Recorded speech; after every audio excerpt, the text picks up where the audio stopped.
Hey everyone, welcome to another medical terminology lesson. In this lesson we're talking about anatomical terms, and this is actually part 2 of the anatomical terms lesson series. So in this lesson we're going to talk about prefixes and suffixes that denote musculoskeletal anatomy and reproductive anatomy. So the musculoskeletal system has a lot of different prefixes to remember, so I'd suggest just taking notes as we go along. So the first one I want to talk to you guys about is arthro, which means joint. So you can think of arthritis, an inflammation of the joint. The next one is condyle, which is just denoting the condyles. The next one is chondro, which means cartilage. So you can think of chondritis, an inflammation of the cartilage. The next one is osteo, which means bone. So you can think of osteopathy, a disease of the bone.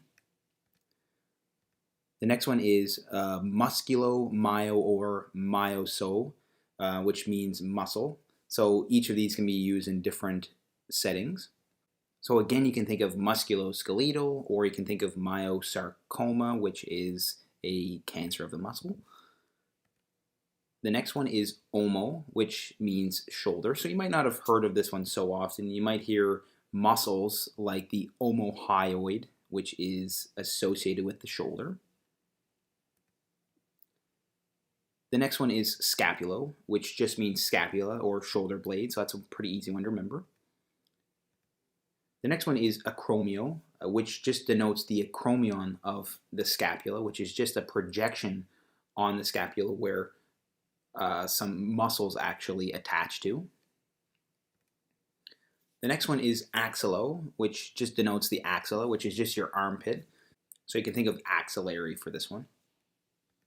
The next one is brachio, which means the arm. So you can think of the brachioradialis muscle or the brachialis muscle.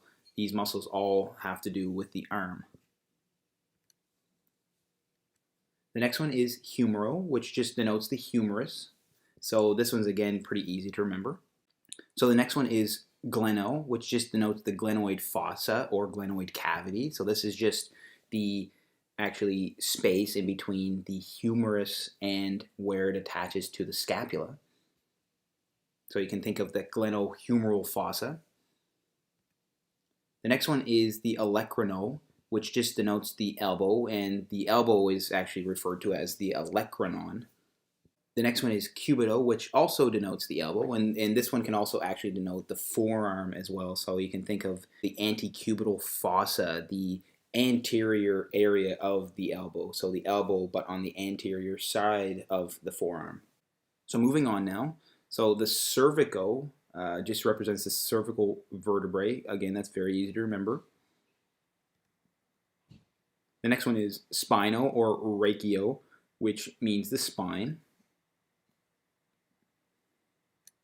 The next one is myelo, which means the spinal cord. So you can think of some conditions like transverse myelitis, which is an infection of the spinal cord that can lead to certain types of symptoms. So transverse myelitis, myelo, again, spinal cord, myelitis, inflammation of the spinal cord. The next one is spondylo, which is denoting the vertebrae. So you can think of ankylosing spondylitis, a condition involving pain in the vertebrae. The next one is sterno, or sternum, which is pretty easy to remember again. The next one is clido, or claviculo, which denotes the clavicles. So for claviculo or clavicular, that's pretty easy to remember, but you might not have heard of the clido.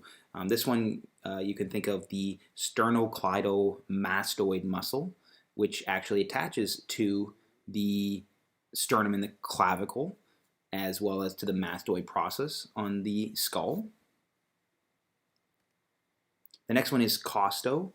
So this one denotes the ribs. So you might have heard of the costal margin or costochondritis, a inflammation of the cartilage of the ribs. The next one is coxo, which denotes the hip. The next one is acetabulo, which denotes the acetabulum. So the acetabulum is actually where the hip joint or the joint of the femur bone actually meets the pelvis or the pelvic bone. The next one is ischio, which denotes the ischium, which is just one of the three bones that makes up the pelvic bones. The next one is ilio, so the ilio actually denotes the ilium, and again that's another one of the three pelvic bones. And the next one is pubo, which represents the pubis. So these are the three bones of the pelvis. So the ilium, ischium, and pubis are the three bones. You can think of pubo, you can think of maybe pubic area for this one. This is actually right around where the pubis bone is. So the next one is sacro, which denotes the sacrum. So the sacrum is just part of the vertebral column, and it's actually the bone that connects the two ilium bones together. The next one is coxy, coxage, or coccygeal, which denotes the coccyx. So again, the coccyx is just actually the ending of the vertebral column, and it's the little bony tail-like projection that just projects off of the sacrum. And then the next one is the crur, which denotes the leg. And then finally, the last one is femoro, which denotes the femur. So you can think of the femoral artery. Now moving on to the hand and foot anatomy. The first one is chiro, or chiro, which stands for the hand. So in chemistry, you might have heard of chiral molecules.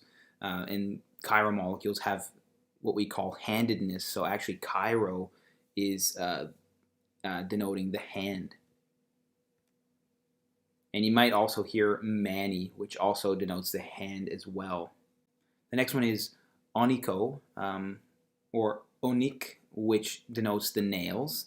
So in this case, you might have heard of paronychium, or you might have heard of onychomycosis, a fungal infection of the nail. So all of these denote or relate to the nail.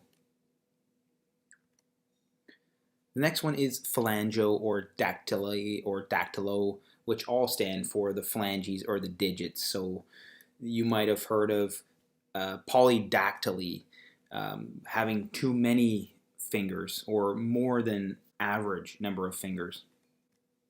The next one is carp or carpo, which denote the wrist, specifically the carpal bones.